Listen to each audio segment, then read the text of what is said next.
So Mathpix is a tool, it's a snipping tool that can turn your handwriting into a beautiful equation that you can generate for LaTeX documentation, or you want to make a really nice typed out version of your handwriting, but actually it looks more organized, much more clean. Something you could do as a scientist, mathematician, engineer, or perhaps maybe you're studying and you want to use this tool. It's very good for that. But this is the website called Mathpix, and it's available on Windows, Macintosh, or Mac, Linux, Android as well. Very convenient. It's free, best of all. And once you have it downloaded on your computer, you can go to your favorite SVG editor. In this case, I like using Concepts. And I was doing some examples earlier, but I'll show you an example here in real time. So let's say you have downloaded your Mathpix snipping tool here, right? And now you have your drawing tool open. Concepts, in my case, I like it because it's an SVG editor. You can generate SVG really nice and clean vector drawings, sharp images, and so forth. I can draw by hand, really smooth. Or I can export it as an image, obviously, which is quite convenient. You can have a transparent background, a paper background, or some other background. It's up to you. I like the paper background because it's nice and clean here. You can also upload these SVG drawings as well into LaTeX if you wish. There's a way to do it. We can talk about some of those tips later. But for today, let's say I'm looking at an equation somewhere off screen, maybe on a sheet of paper or on my computer, and I want to express that equation. It could be a physics equation, engineering equation, what have you. And you could even convert your handwriting into text if you wish. It's kind of a long way, but in writing equations and expressing it nice and clean on a piece of paper, this is probably a very efficient way of doing it. So I'm going to show you one example, one that we call the thermal stability. So I was showing this earlier. I'm going to type it out, or write it out on the screen. Thermal stability, which is used in the field of magnetics, more specifically micromagnetics, nanomagnetics, spintronics.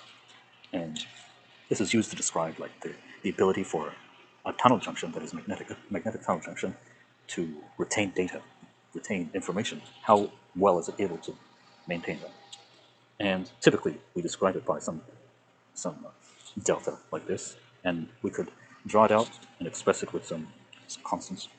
Oh, there's a little dot here. Okay.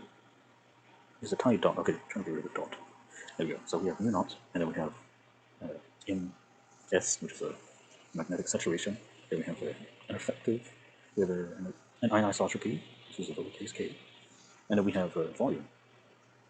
Now we introduce this kBT, which is just a thermal energy, temperature, and so forth. Now, let's say we want to add on to this equation, and then say, okay, what else? How else can we describe this equation? There's another way to describe this equation, and that is called this energy barrier. And then we have, again, kBT. Now, I also want to describe the energy barrier as well. How is that described? There's an equation, let's say I wrote it on paper, or maybe I'm studying some journal that someone wrote, and I want to borrow from that. Or maybe you come up with a hypothesis or something, and you want to express. You can do this here. So in this case, again, we have effective anisotropy, which is EFF, and then we have a volume. And then we can express this again as half, well, 1/2 mu naught. Again, with the magnetic saturation. And then I can have the anisotropy field. It's a lowercase k, make sure that's like so, and then we have a capital V. Feel free to skip forward if you wish.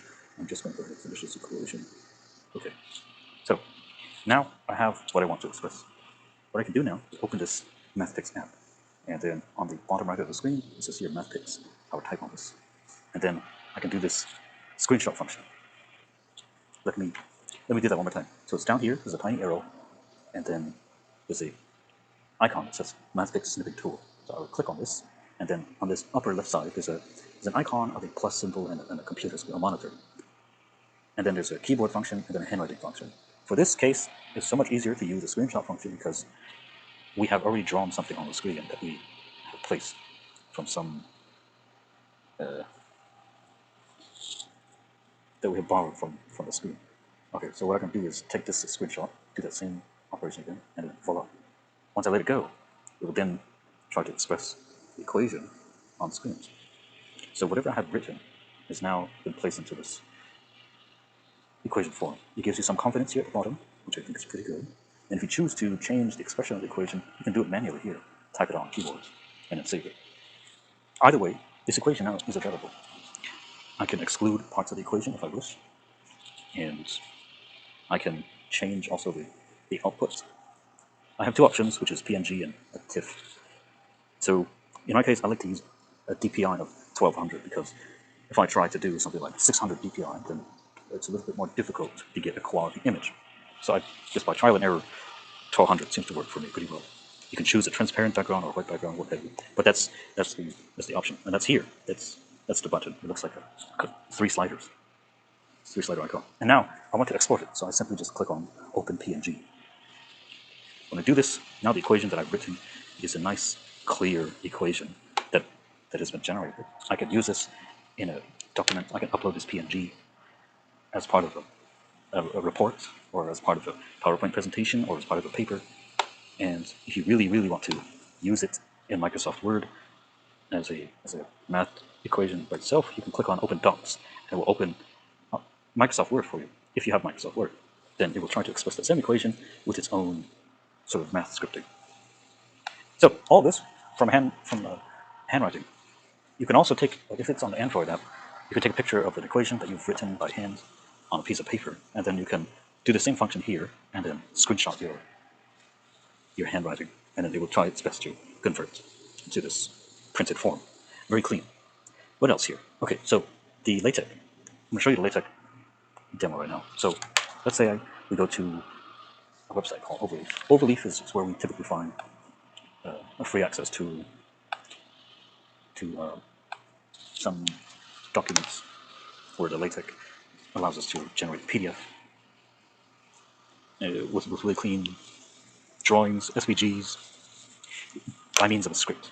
Okay, so now I'm going to go and open a new project, and let's just say Mathpix. Create. This is a blank project. It has my name on it here, no problem. Now what I need to pay attention to is that this is the preamble. It's called the preamble main.txt. What I have to do here is type in this use package function. Type in use package. This is how we import a package. Oh, let me see. And then the package that we want to use here is called ASM.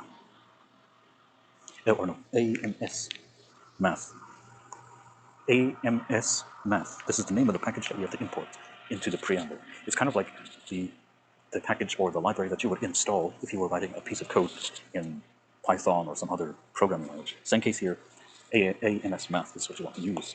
And then what I need to do next is actually create a new file. Let's just say this is page 1. And then create. I click on create. So now page 1 is available.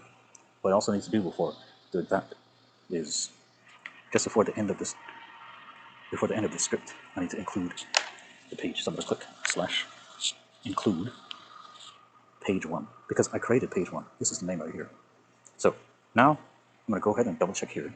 I'm going to go ahead and copy this script that has been generated in Mathpix, and then let's say just for this example, I want to type the script on here. Now I can recompile and have a look at the second page. The second page now has a nice LaTeX equation that I was trying to express. Beautiful. Of course, if you want to go the long route, you could also just take the picture, open a picture, and then upload the graphics on here. And I believe that for the graphics, you would have to do something like / include graphics. If it's, okay, yeah, this is include graphics. Then here you would type in something like PNG or something. I'm not sure what the exact script is. I can try to borrow from my own scripts, but we're just going to go to the internet for convenience.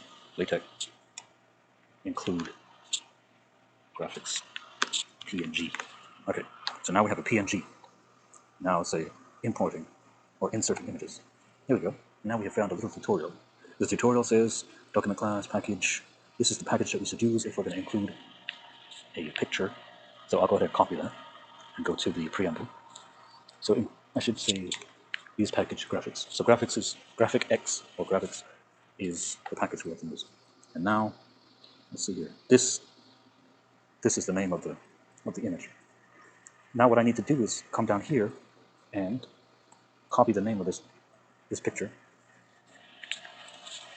and I come here to LaTeX, and what I have to do is upload the picture.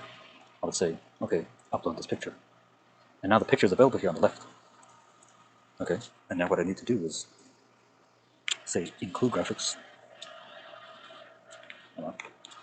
Just say, I'm going to say the name of the file here really quick. What I need to do is say include graphics,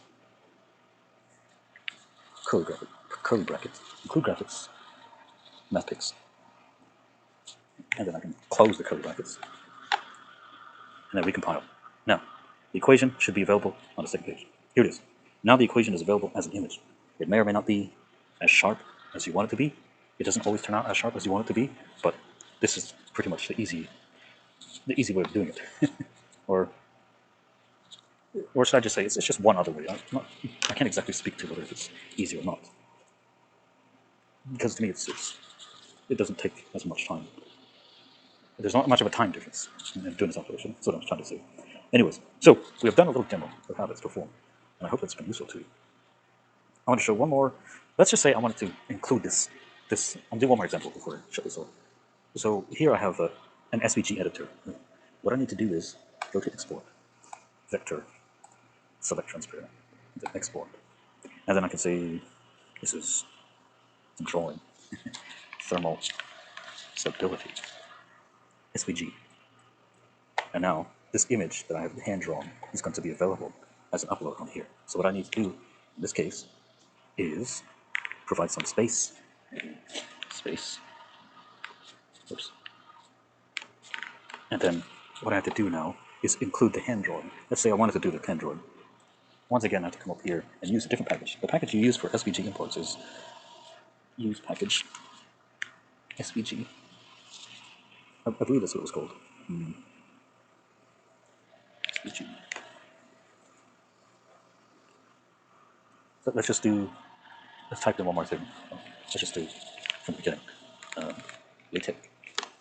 Include graphics. No, include SVG. So the package is something SVG. Let me look for it. SVG, okay. So include SVG. This is Inkscape. I don't want to use Inkscape. I don't have Inkscape. If you want to use Inkscape, that's totally up to you. It's just another useful SVG editor. I may try it in the future, but not now. Okay, so yeah, the package really is called SVG. That's just the name of the package. So you have to include SVG. This is exclusively for SVG. If you're not using SVG, that's fine. You can stick to graphic X for the package import. Okay, let me go down here again and say include SVG. So that's really all it takes. You just say / include SVG, curly brackets. And now I have to upload, actually I have to upload the picture. So let's upload this thing called thermal stability. So what I need to do is type thermal stability.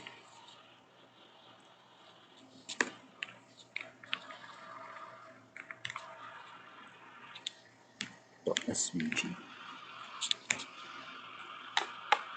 Let's see if it works. It should work.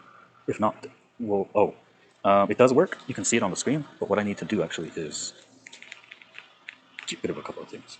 I have to rescale it. So in order to actually rescale this SVG drawing that I put on the screen, I'm going to have to resort to looking at my other projects, because on my other projects, it has an SVG on it. Let's see here. SVG, PNG.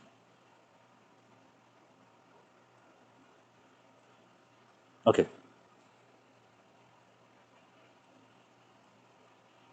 Width, text width. So this is the script I need to use. You can forget about the labels. If you want to include a label, you can just say /label at the end. It will give you the option to write a caption. But in this case, I just want to scale down this SVG. Let's try it again. So we have successfully included the SVG on the document. There's one more thing I need to do, just you might find this interesting, is to make sure that the geometry that the margins of the document on the preamble is appropriate. So what I'm going to do is include another package called geometry, and then I'm going to go down here and then set the margins. In this case, for 1 inch margins, left, right, top, and bottom. And then type in geometry, and now we can recompile. Now this will do its very best to include everything within a 1 inch margin. So, I hope that was an interesting demo for you. It's a bit more, it's kind of long-winded. There's a small error here, that's fine. I guess we could just get rid of this space. But there we have it. So, yeah, take care.